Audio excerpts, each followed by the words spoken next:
Now, this is a question you and I talked about a number of years ago when you were over on the revenue side, and it has recently popped up again with some partisan observations about reductions in people moving out of Minnesota and taking income and so forth, fewer as a result of higher tax rates. And we all know that tax rates as they go up do have some effect. The question is how much and when. Does your office have a position on that particular challenge? You know, it's funny because we continue to try to study that. We've been unable to really find any statistical evidence of people moving out because there's so many other reasons people move. Peter Orzog wrote a piece last year, former OMB director, and he noted that actually people are moving less now than ever before. In our generation, they're moving less. And one of the reasons, the Great Recession's had a lot to do with that. People just don't get up and move now because of, unless they have a really good job opportunity, because they don't want to leave a secure job now, because we all know the jobs have become a little bit less secure after the Great Recession.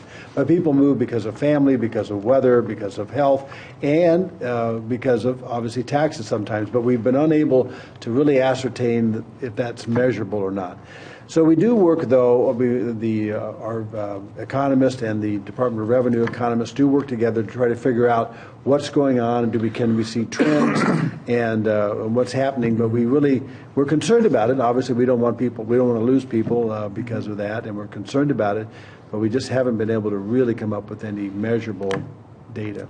Have those studies pointed in any direction as far as the estate tax is concerned? I mean, there's been perhaps a little more concern on that front, and it's been bipartisan, I think, from what I can tell. I think so. We haven't been able to find that either. One of the things that we did do in 2014 was increase the exemption. We doubled the exemption from $1 million to $2 million, but there's clearly still some folks who think we should at least match the federal exemption, which is a little over $5 million now. So, and I think there are a lot of folks who think that kind of makes sense.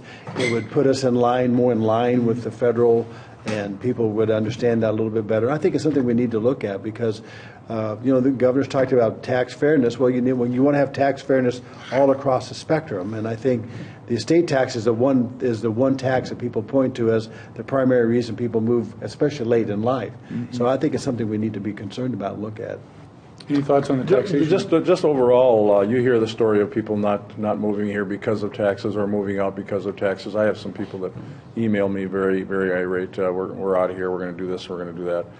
I never have anybody call up and say, we're coming to Minnesota because the taxes are low. Mm-hmm. I will say that. But I think, another factor I think that's as important is the regulations, the expansion and the ability to expand in business. I see that in the rural communities. I see that in the rural areas where you have some large agricultural businesses that find it very, very hard with the regulations coming from the MPCA.